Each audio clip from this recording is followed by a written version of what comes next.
And welcome to another awesome episode. I'm going to replace great. It's an awesome episode of Tampa Fishing Outfitters Radio Show. Myself, Captain Travis Yaeckel in the house.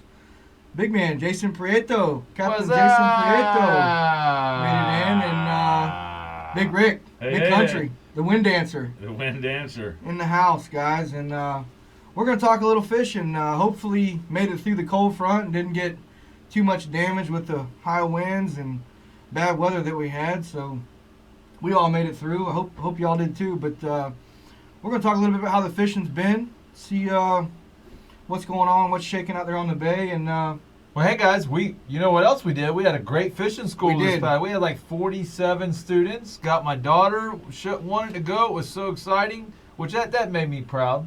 She says, "Daddy, I want to go with you in the morning." I said, "Man, I got to be up early and be there all day." She goes, "I'm good, let's go." she was the official raffle puller. She was. We made her feel important. Travis did that. It's good, And man. it was a great school. We had a great time. Travis, you did a great job. Rick, great job. We had Captain Danny there. Thank you. I'll pat myself on the back. I thought I did a decent job. I You won't did go a great. fantastic job. I mean, all BS aside, you were the highlight. Well, no, you guys. No, you were. I mean, I think you're just saying that because you started us off. You started us off, like, and set the bar so high Real high.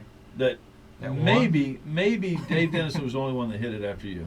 He's the only one that hit the bar. Well, and we want to thank a few people, guys. If you missed our fishing school, it was a success. We pretty much filled the house over there, and we had a lot of good captains, some of the best in the bay. From us three here to Captain Danny, we had Captain Dave Dennison, Captain Jeremy Himes, Big Jim Captain Lemke. Jim Lemke. Lemke. Who else am I missing? That was it. Kent Hickman came in. Oh, Ken Hickman came in. Sorry about that. And all these guys came in. They did a heck of a job. I think as a whole, everybody learned a ton of information. And it was a great school. We're going to do it again, possibly in the fall. And I think it will it'll go good. I think it's going to go good. Yeah, from the feedback we got, just kind of talking to everybody after the school, I think it seems like everybody got a lot out of it. We tried to. There was a lot of information that got pumped in Right. in a short amount of time. So we appreciate everybody for sticking through and hanging out with us. One thing I did want to mention is something this just happened, but we created, anybody on Facebook that follows us, or even if you're out here in Radio Land and you want to join us, we created a private group on Facebook called the South Shore Fishing Report, and we're going to try to get some guys to contribute. We got some great full-time fishing guides as well as some experienced anglers that are going to try to keep everybody informed and try to talk about some of the local issues and concerns that we have in our area, not just Tampa Bay, but specifically the South Shore. So if you haven't seen that yet, go ahead and check out South Shore Fishing Report and join the group, and you can always follow us there. Yeah, it's old T. Yaeckel over here. He's trying to make South Shore popular beyond Ruskin. Well, it's not so much popular, but bring some truth to it all. I like it's T. Yaeckel. Tackle. Tackle. Tackle. Tinkle. No, it is, man. I mean, I grew up down there. I know Rick grew up down there, and it means a lot to me to know what's going on and That to people know that where you it, live. Keep it real though. Keep it real. Keep I don't it want to Ruskin. see. How I don't about want to keep it see Ruskin? Keep it rough. 50-inch redfish coming out of Cockroach Bay, and I got to take it on a charter the next day, and it's just not true.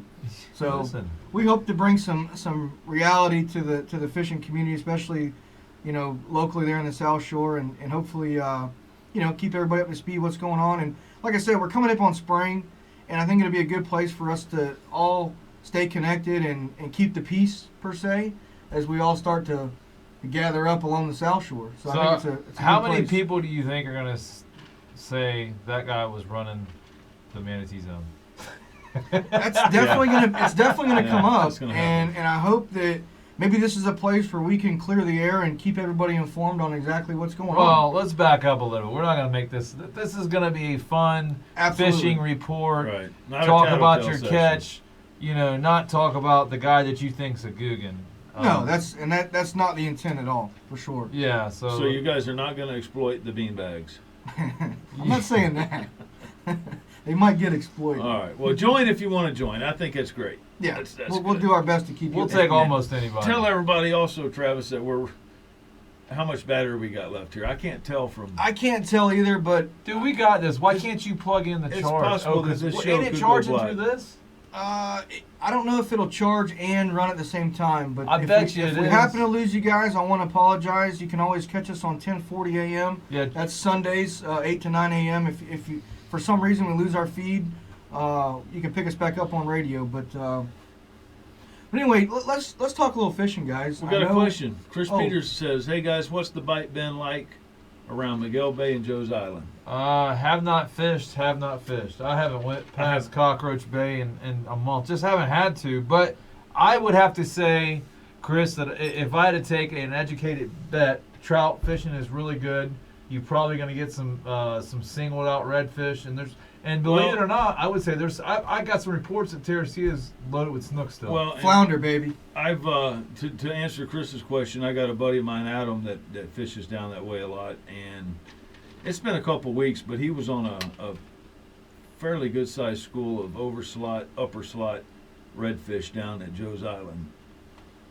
And I don't know where at Joe's Island, and if I did know where at Joe's Island, I wouldn't give specifics on that, just for respect out of Adam. But I do know he was down in the Joe Island area, but no, I'm with Jason. I haven't been down that far. I haven't gone past Cockroach Bay in probably a month. Well, I've thought about going down there. I've got some reports too that the south end of the base had some decent trout fishing, and I just haven't went down there. I've thought about, but we've really been dealing with some negative tides. So, the river gives us some options on negative tides for sure. But so I haven't made my way down there. There's not a lot of water. Haven't needed to really.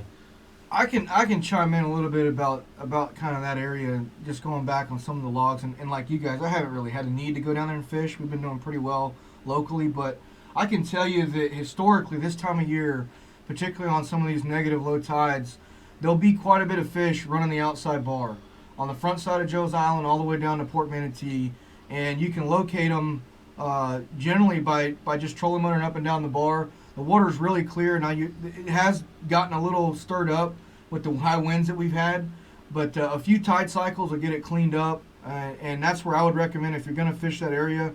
I would say stay on the outside or just on the inside of the bar there on Joe's Island. That's generally where those fish will be. On the higher water, they'll get up behind the island, but.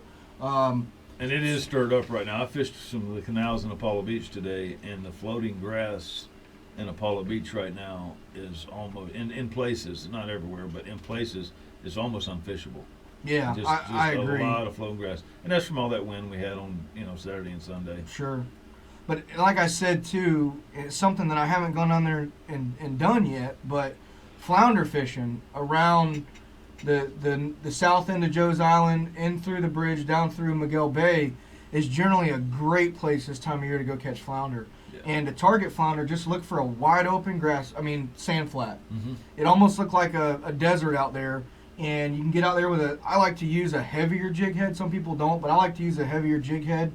Generally, I'm throwing soft plastics, and I like to bounce it right along the bottom, go real slow. And in some of those creeks and some of those channels that go up into Miguel Bay, you can catch quite a few nice flounder out in that area this time of year. Now, have you ever, two things, have you ever used a white bait on a jig head? Let him just kind of flail around on the bottom? Not in particular. I mean, I have, but not from the point of, strategically going out there with a jig head and live bait. But it certainly works. I've done that, and it's. I think it's not probably the best way to do it, but it can be effective. But typically, what I like to do in that situation is just take a split shot and put about 5 inches from the hook, and then throw it out there and let that bait have about a 5-inch leash to kind of spin and go around. Because then, I've actually, believe it or not, I've caught flounder on top water. Believe that or not. Oh, I've seen a lot them. of people don't believe that, but I've had it happen.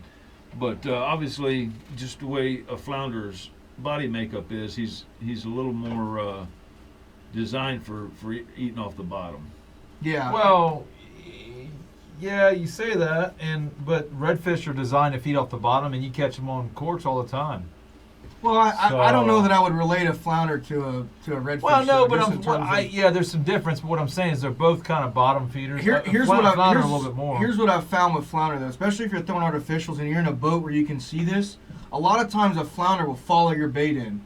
They'll keep coming at it, plugging it, and a lot of times you'll get them to come up off the bottom and attack that bait as you get closer on your retrieve because Right. you start to lift the bait farther off the bottom. But what I was mainly talking about is when I see a flounder swimming. If I'm on trolling motor and we're running along, I see flounder on the bottom. They're Right. they're just on the bottom. Right. You see redfish on the bottom. I've seen, as we all have, seen redfish up on top, be 4 foot of water and they're up on top swimming. Anywhere in that water column. I've personally never seen a flounder just swimming in 4 foot of water, 2 foot suspended, just swimming around. Not 4 foot, but I- I've certainly seen them like when you're coming across a flat or a bar and you see them blow out and you'll see the magic carpet dance and kind of take off. But they're still staying close to the bottom, and a lot of that I've seen them come. I think I know what you're talking about, where the magic carpet dance, where they rise up, but they're going right back down. Yeah, they don't stay. They don't What'd you stay call that? suspended for He very. called it the magic carpet It's dance. the magic carpet Magic. dance. Where do you come up with this stuff? I always tell people if I think they got a flounder on, they're reeling it in. I go, does it feel like you hooked a pair of underwear? Did he say that? Because that's about what it feels like when you're reeling one in. I go, oh, actually it does. Dude, You where- have Have you, flounder. called, have you called a pair of underwear? I Is there haven't, a but I've hidden- got plenty of flounders. Is there a hidden book of Ruskin talk that we don't know about that you just come up with this stuff? Hey, there might be. Why, you want in? Yeah, I mean, it sounds somewhat cool, but funny. It's the magic carpet dance. The magic. We'll get you there, brother. carpet We'll dance. get you there. Baby we'll get you there. steps. Sign Baby me up. steps. Sign me up. Sign me up. Well, guys, we're cranking along here. Like I said, for all the guys that came out, or guys and girls that came out and joined us for the fishing school, we appreciate that, and we're gonna try to put together another one soon. So we got a couple more interest on doing that, so we'll be doing that soon. But in the meantime, guys, we're gonna talk a little more fishing. We're gonna take a little break here and hear a few words from the sponsors. When we get back, we'll be talking more fishing and give you the weather report. Listen to Tampa Fishing Outfitters radio show on Sports Talk 1040 The Team. We'll be right back.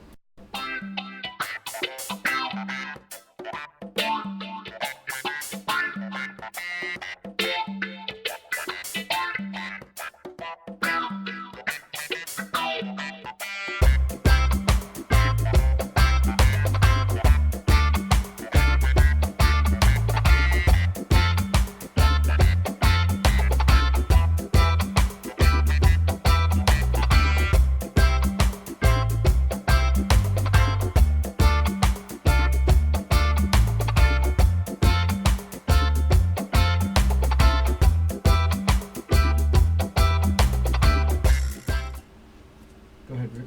Welcome back to Tampa Fishing Outfitters Radio. I'm Captain Rick with Captain Jason and Hey, Captain Travis. hey. And this That- is I don't know if I'd this do that is again. Sports Talk 1020. That was Look here, Princess I got a Prieto. rerun, but this is your tide and weather segment.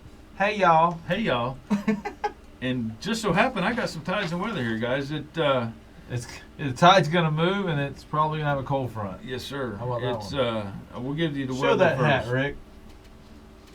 Just saying. Just saying. We're gonna make fishing great Trying again. to make fishing great again. But the weather today, it's the winds are going to be out of the west at 10, America. 10 to 15. America. High is 64 degrees and the low is 56. And our tides are low this morning at 10:33. It's a negative 0.07. High at 5:02, a 1.25, and then gonna go negative again at 9:39 with a 0.89. If there's one thing I know, it's low tides. It's low tides. It was low this morning, wasn't it? Now Yeah. these are the tides for Sunday. Today is Wednesday, and we had a very low tide this morning. Thank goodness the wind was blowing out of the west. Listen, I let the old 350 We could have walked out and waded the ship's channel. Yeah, I let the 350 eat off my dock because I didn't think I was coming off, but she got it done because it was, I was up on there pretty good. And I'm glad you let it eat, Jason, because I got to the marker this morning to catch bait, and my man Prieto was already there caught him a couple of net fulls. Rick has the most perfect timing. I got some great of any- timing. I Dude, swear that he was just power like- pulls down and waits for us to Ain't come no out. shame in Rick's game. Rick, I you like want it. some bait? He goes, yeah. Yeah, absolutely. Hey, Yeah. I mean, I was all ready to catch it, have a net out, loaded up, slickers on, but Jason said, "You want some of this bait?" He looked good. Come on, yeah, Rick, you look I'll good. take it. I'll Rick, take it. I And know, he loaded me down. I know that look never gets old when you see me. He comes up and I throw old Hellcat on him. The And Hellcat. Rick, When I seen you struggling Rick to get goes, that net in the boat, I was like, I felt yes. that net shaking Yes, I like like this. it when they dance. yes. And I'm throwing out the game over like Travis would Yeah. out there. And Rick goes, "Did the Hellcat get him?" I said, "I got him." We pull the net up, customers with him. I barely get it over the side. I said, "Rick, you want some bait?" "Yes, sir." "Yes, sir." There was Absolutely. Now, think about it. Who in their right mind would say, "No, I'd rather anchor and chum and catch my own"? well, I gotta agree with I you appreciate there, the Rick. offer there, Jason, but I'm going to go ahead and do it myself. sometimes I don't understand that question up there, but What? They're asking what underwear feels like. Well, it feels like a flounder. did I? But yeah, Jason hooked me up this morning. And to answer your question, guys, there's still bait. There's still bait Yeah. inside the bay. There's still bait. I know it's at the Skyway. You're gonna have to work a little bit. You have to bring out the chum today. Today was definitely chum because when Jason threw and caught the mother load right there at the end, he drifted on by, and I just thought, well, I'm just gonna do a drive by here and throw. Drive by. I did 2 drive-bys while he was doing all his stuff. And I didn't catch not one bait. I might have caught all the bait off You the may marker. have. I mean, I threw 2 decent throws at it. Didn't catch not one bait. And as I was bringing the net in on the second throw, and I turned around and told my guys, this ain't got nothing in it. I got no bait in here. And Jason says, he was like 40 yards away. He goes, "You want some I bait? choked. I'm loaded down." I'm like, "Yes, sir." Listen, when I choked the Canyon Bay well out, I got a lot of bait, and I was like, when you stick the net in the bottom, and it's got that solid feeling, like, like there's not a lot of water at the bottom. I was like, oh god, I gotta get this thing flushed out. So point is, if you're going to be fishing here in the next few days, you're probably going to want to make sure you take chum with you, and not try to do the old. If drift you're trying to lines. get live bait. And Well, the Well, rodeo. yeah, I'm just saying if you're. Yeah, if no, you- 100%. Because I mean, I had chum with me today, but I was going to try to just do how we drift by the markers. Sure, old And rodeo. throw, just do the old rodeo. Sometimes that And, works, sometimes it doesn't. But it's been working here lately. I haven't anchored and chummed in probably 10 trips, so it's been working. Today wasn't that day. It was not going to work today. I could tell that. But I tell you, when you threw that chum, and I always tell people, you want to learn how to I always try to read the bait. Like if you throw chum, and you see it just start going nuts and getting in, that the chum's Good going things to are work. about to happen. Yeah, other times when it's cold, that bait's just so cold that it'll sit on one side of the marker, and you might throw 2 or 3 times, and if Right. you don't make it count, that stuff will scatter and go to the other side. Right. But sometimes it's so cold that it really don't want to chum to the surface. Right. So then you got to try to mark it and throw. So and that's with fishing Now, when too. you were chumming today, I didn't get close enough to look. Oh. Was that bait coming up? it looked like Because when I did my 2 drift bys, No, it wasn't there. I didn't even see a bait. I Well, never even saw a and bait. I had went through and I was marking on my side, or actually my 3D I've been using. That thing's pretty cool. And I was marking the bait, but it was kind of scattered. So I said, well, let me try to chum. Because I'll rodeo, but I just like to chum it, take my time. So I started chumming. The other thing you do is you kind of like mark your spot on the tower. When you roll through and you miss it on a rodeo, you're waiting in line. I know. But like when you straight park on You there, had me blocked. yeah, I mean you just block them out. You blocked me out today. It's like, I mean, There's a Ruskin term for that too, but I'm not going to say well, it. I'd never block you We'll out. get you your dictionary soon, Yeah. buddy. You're not in the zip code yet. Well, I would never block you out, Rick. But Well, no, he even told me. He said, "Look, slide in here and just throw behind me." yeah, because I But started trying to hurry when I see him come up. I was like, I gotta get. And plus, I was running late. But as soon as I threw that chum, it was like I seen nothing, and then I seen like a ball of about 500 baits all at once just come Yeah. into the chum, and then you know that like that chum is gonna work today. They're on it. And as long as I can get, and I seen them, they were coming out of the marker, like they were hungry. Yeah. They hadn't eaten in a couple days out there battling the seas and all that, and that Purina 45 got it done. But so yeah, bait. We've been getting bait within. I ran to a couple markers today, and I should have just stayed at the first one, and I would have been fine. But it took me probably 45 minutes. So to even get bait in January is odd. To get it easily, I mean, we still have fish on the flats. The rivers are really not that productive right now. They're okay, but they're not what they should be. And it's simply water temperature was 71 degrees today. I'm sitting up here on the flats, power pole down with my binoculars, watching him go to market. And finally, when I saw him getting where I could Hone tell in. he was going to catch his bait there, that's when I eased That's on when out. he eased Yeah. in. Eased on out. I said, well, guys, give us about just a few minutes and we'll ease We're gonna on go out get there. bait. We'll go out there and get us some bait. Well, you know, He's got the it's- Hellcat. Yeah, that thing, man. I tell you, I've been throwing it better too. I've been throwing it. I think I've gotten a couple of my knots out of the burrow line out. I got the knots on the top of the burrow line, and I think I finally got a couple of them unraveled. You know, when the net starts getting old, they just don't work good. And but you know me, I like to use my nets. What are you about? So I've been throwing it. It's been going smooth, and but you know the bait's been fairly easy. It has. I actually almost threw my 10-footer today, but I said nah. It's like a hard-headed thing. Like when you grab that net, you feel a little more manly. You're like, I don't feel real manly because I throw a 10-footer, I guess. well, I some can't days do I it. want to throw the 10-footer, but when you throw that thing and pancake it, there's a lot of. I just can't do the I 12 mean, no more. and I know that's the cool thing. Everybody takes pictures of them throwing a cast net and pancaking. I'm like, okay, I did that yesterday, but I didn't take the picture. Do it every day. I mean, I'd rather see a picture of a fish or reeling something in. I mean, it's just catching bait. I don't get it. I'm missing something on the Facebook thing with the cast net thing. Yeah. I mean, it is an accomplishment, but It's just part of the grind. That's like saying I can use a wrench. Watch me turn that yeah. wrench. I mean, that's like me. I should Facebook Live me loosening with a ratchet. Bolt, yeah. With a That'd go ratchet. good on some of Or an those. air ratchet. You'll use a ratchet, and I'll come with an air ratchet and just show you up. That's like the Hellcat of wrenches. Yeah, exactly. I don't know. I don't.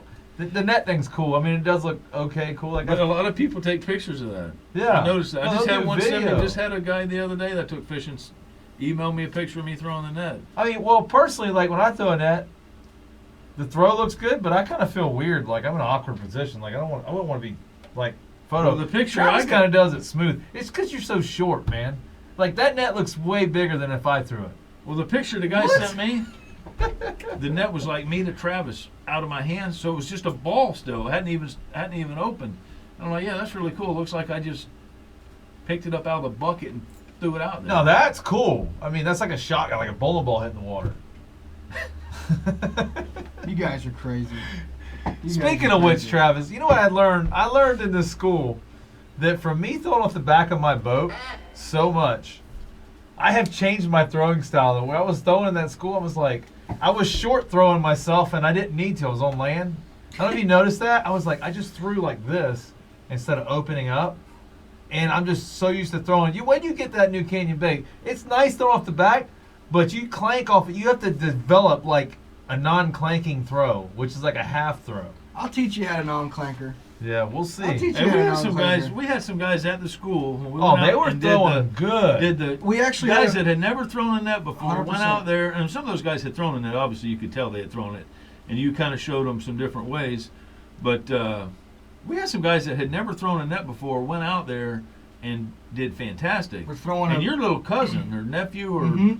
neighbor's friend or whoever he was, Yep. he was very effective. Absolutely. He threw that net very well. Imagine Absolutely. if we would have videoed all that. Oh, We should have. We should have. And you know, Well, I had, next time I had we quite will. a few people actually come up and want to do maybe just a cast netting seminar because it's a big part of, you know, being a successful fisherman, particularly on the South Shore of Tampa if you're Bay. going to use live bait, it's 100%. probably the most important. I mean, thing. you can't fish if you don't have bait. Well, I mean, you can, but it's definitely more effective if you've got some bait. But Well, you can't live fish bait. You can't live bait fish if you ain't got bait. Right. no, That's what I'm saying. no, but you know, you can go to bait shop and get some pinfish or whatever. I mean, you don't have to throw a net, or you can just sit on the flats and get your binoculars out and follow the guides around. I feel like I'm onto something now. I feel like I'm really onto something. My But, my playbook just got bigger. Oh man, Well, you know, the school was a success, and I want to thank Tampa Fishing For Outfitters, sure. Daiwa Reel stepped up. They didn't give a junk reel. They give the stuff that we use on charters, the Right. BG 2500s. It was new stuff that's just out. Ohiro came up. They gave us a rod. We got. What are you bumping me for? We all on the break? yeah, we got about 30 seconds. Oh, guys. all right. Well, when I get back, see, he just bumps me. Just tell me. This is live. We can mess up and just cover it up. It's great when you do that. It actually makes better. It's a better show. Yeah. I mess up all the time. We're Just at our roll best with when it. we screw up. All right, guys. Well, I was going to tell you about all this good stuff, but we got to take a little break. We're going to take a little break. We get back, we're going to do the Come On Man, right? Yeah. All right, we're going to do the Come On Man. You listen to Tampa Fishing Outfitters Radio on Sports Talk 1040 The Team. I'll be right back.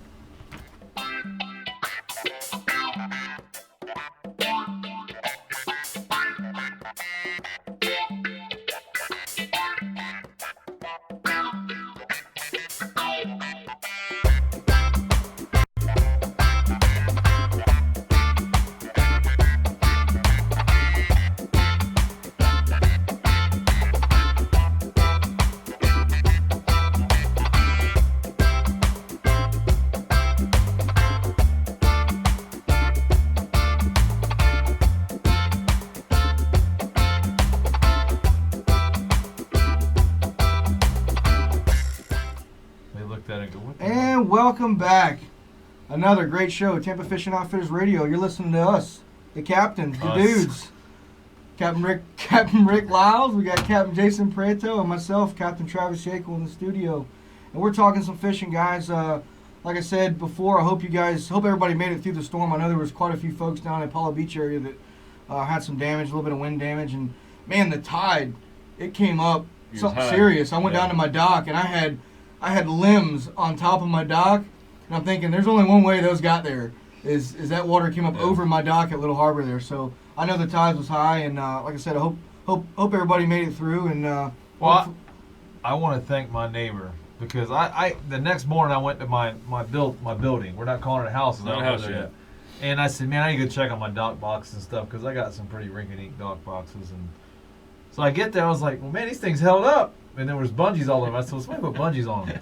So my neighbor Bronson across the canal goes, man, he goes, I come here about 9 o'clock. He goes, everything was in that dock box was floating. And he said, if my boat blew off the dock, he's got a little John boat he pulls over his dock, where the water was over the dock.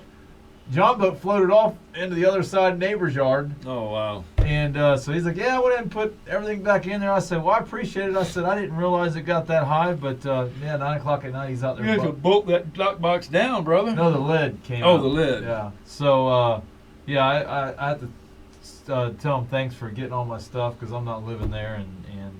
But yeah, I tell you, the tide got over the seawall at my house from my building. It was about 3 inches from mine. Yeah, it got over.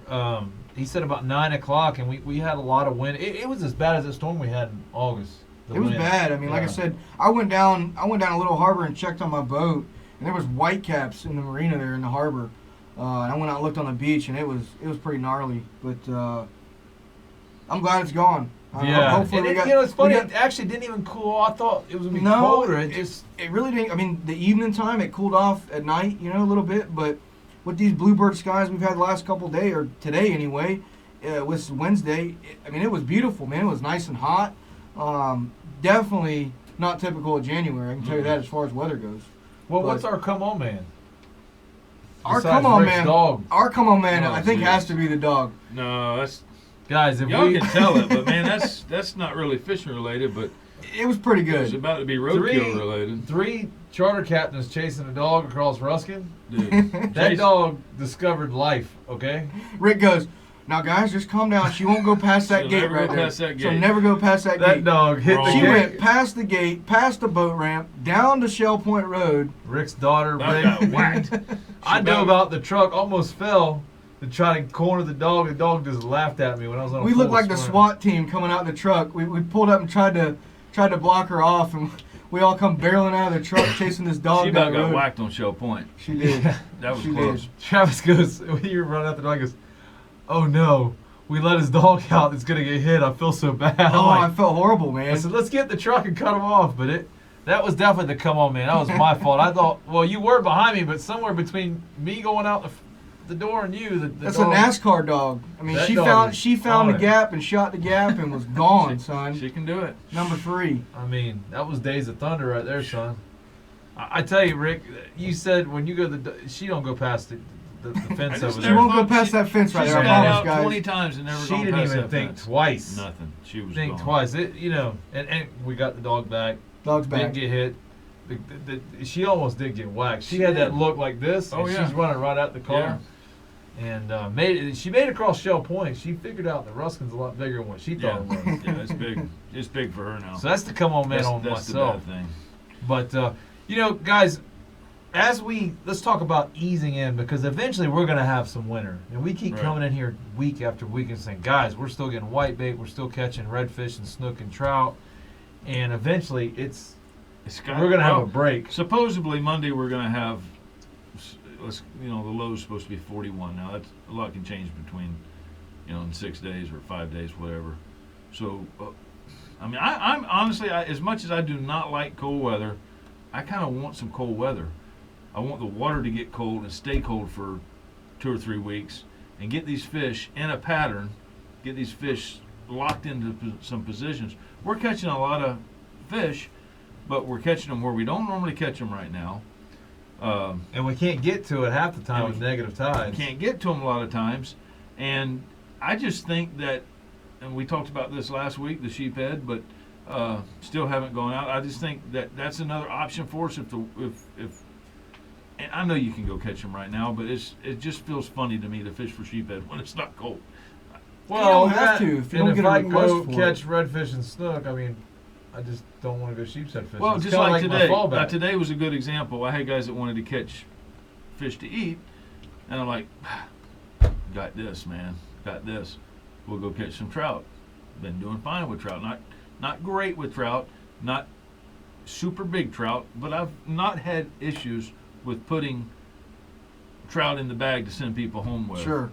1 keeper trout today, and we only caught 2 trout. Now we caught a bunch of snook, but what I should have done was did the shrimp thing, or like Travis says, do the Fiddler up. But I didn't even think about doing that because I did think about it, but it was like I'm not going to go out there and do that. It's not cold, and I know we catch them when it's not cold, or they can be caught when it's not cold. I just don't fish for them when it's not cold. Yeah. So it's just kind of I don't know, it just don't seem right. Well, and we talk about cold, and we've kind of been stemming back to the sheep's head, but this is the time of year when generally we're fishing around some of those warm water outflows, i.e., Big Bing Power Plant, up there closer towards. I fish up near McKay Bay, and I'll fish up that way a little bit, and I just haven't had a need to go up that way because our water temperatures have still been decent enough to where the fish are still chewing. Oh, They're not in that let's lay down and get warm kind of mode and not eat. That metabolism's still up. But these fish are still eating. But what I was going to say was I've seen an influx of cobia lately, particularly down on the Apollo Beach Flat. And I got a good report from a buddy of mine that says they've been seeing a lot of cobia down there.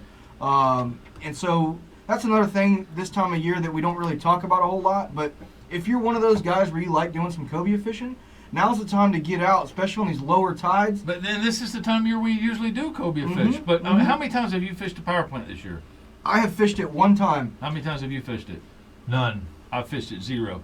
Usually by this time, I'll bet you could put 30 trips between us Right. at the power plant. Right. And believe it or not, I went down there on a whim. Just said, you know what? I was down fishing the Apollo Beach area. I said, guys, let's poke over here and look. And I pulled into the power plant, and I was fishing around near the outflow there. And the water was so hot, my bait started flaking out. There you go. So I got out of there. But we didn't really have a good bite at all. Normally, you can pick up a few jacks. Jacks, or go in there and catch some of them sharks on light sharks. tackle. That's a blast. And it was like a dead zone, man. Yeah. It was so hot. It was like a summertime bite. I want to ask you guys something. Fishing the power plant and stuff like that. Like, I'm gonna use the power plant for example. It's probably the one. I feel like I'm short my customers when I go in there. I just don't feel like that's a good fishing trip. Now, when it's freezing cold and there's nothing else biting, you go in there and it actually gets better. You can catch the jacks and you do get some cobia. But the fact that there's 20 people on the shore and 50 boats and they're just fishing the little flat. Hey, Well, I think that depends on your customer, Jason, because here's one thing I've noticed, and this is not a knock on Europeans, and it's not a knock on Canadians at all. But if you mention shark fishing to a European, or you mention shark fishing to a Canadian, most of the time you're going to get a warm welcome with that. And then when you say, okay, these aren't big sharks, these are smaller sharks, and we're going to catch them on light tackle. that seems to be even more of a attraction to them. So I disagree with you. I don't think you're cheating your customer. I don't want to go up there and spend the whole day doing that. But if you go up there for a couple hours and give them and I actually enjoy doing it because it's just kind of a change of pace. But hey, a 3.5 foot bonnet head on light tackle is fun to catch. Well, and I agree, Rick, and I don't look at it like that at all.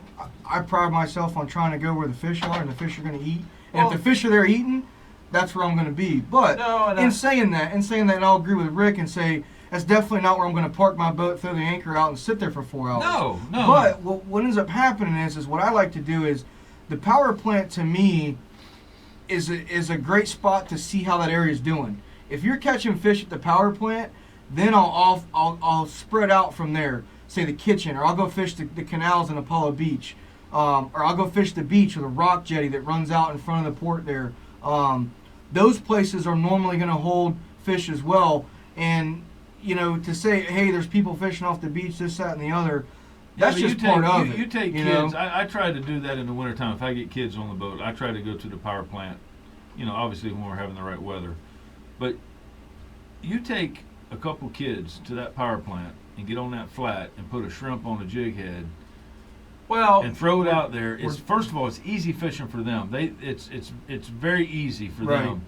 And then when they do hook up, you know how kids are with sharks anyway. I've taken a lot of kids up there, and it's a big to do for a 8-year-old to catch a shark. It don't matter if it's only 2.5, 3.5, whatever. Right. That's a big deal, and I understand what you're saying, but what I also try to understand is it's not about us, it's about them. And if that's what they like and that's fun for them, that's what I'm there to do. I'm working for them. I mean, I'm their hired hand. But I'm saying, I'm not talking about. You can't take your purist guy up there that spends his other months or other fishing trips snook and red fishing. He's going to be bored with that. Sure. He's not going to want to do that. But you get somebody from Wichita, Kansas here that's never seen a shark, never seen a stingray, never seen a manatee. That's a great day for them. Absolutely. And that we talk about it all the time, and it goes back to expectations and being able to read your clients. And a lot of times I'll say, hey, and I'll. That's very important. You kind of lay it out right on the look, guys. And it's not just for captains. If you're a weekend angler, or I say just use the word weekend, you're just the average angler, and you're taking your relatives that are in town or your neighbors that are going fishing. You got to read them too. Mm-hmm. Those, not just we're not the only ones that have to read who's on our boat. Everybody's got to read what do I need to do to make this a successful What fishing trip? What is a successful day? Right. Set and it that up. changes with who you have on the boat. Absolutely. I can promise you, those guys I had on the boat today, if it would have been the weather for going to the power plant and I would have tried to pull that trip off on them, I would have got mutinied. It was not going to happen. So, that's just, but you learn what's the best trip for the group you have on the boat. Well, I guess what I'm saying, like a good instance, I do fish the power. I'm not saying I don't. Like on a 30-degree day, when you know that it's either sheep's head or power. I mean, when you have 52-degree water temperature and it's freezing, and you got somebody in Wisconsin wants to go, there's two places we're going. We're going to go sheep's head fishing, and we're going to the power plant because anything on the flats is going to suck. Right. It's too cold. The fish metabolism is not going to bite. Even the river, though, at that cold, isn't that good. That's what I'm saying. It's going to be a tough day. Yeah, it's just so. But I get it. But I'm saying on times like now, Well, I would say one thing for you, and I can tell everybody out here that's listening, is Jason is one heck of a snook fisherman. And you said something a few weeks ago, the snook get me every time. Well, you're very good at snook fishing, and that's a very integral part of your fishing game. So I understand why you would feel that way. I mean, I understand why you would be like, man, I don't want to go do this. I want to do this because this is where I excel. Jason, you excel at catching redfish and snook. That's your big game, and that's admirable. I mean, everybody wishes that they, was I as wish good as I'd become a better trout fisherman because trout are. I don't like keeping snook. Goofy. Well, and not a knock, but let me tell you what, I've caught some of the biggest snook of my life at that power plant. When it's cold. Yeah, but you can't get in there. No, on the outside. I can show you pictures right in them troughs and them ditches where them snook will lay. it becomes a luck game and a tide game. But there's some big There's snook some that big lay snook. around there. And if with you get it that being figured out. said, our board op is giving us the finger. Hey. Not sure which one. I think it's the index. I'm hoping it's the index. All right, guys, we're already to the fourth segment. We're going to take a little break. We get back. We're going to thank the rest of our sponsors that I never finished last segment, and we're also going to give you guys the captain's tip of the week. So make sure you stay tuned, and we're going to keep you guys entertained and up on fishing. You listen to Tampa Fishing Outfitters Radio on Sports Talk 1040. The team. Stop by Tampa Fishing Outfitters today and check out our O'Hero product line. Rods, reels, fluorocarbon lines, braided lines, hooks, and much more. Packed with an incredible inventory of over 10,000 items in stock. Tampa Fishing Outfitters is the perfect destination for any of your fishing needs. We also carry a great selection of sunglasses and fishing apparel. Our knowledgeable guides are here to answer all of your questions and to repair your rods and reels.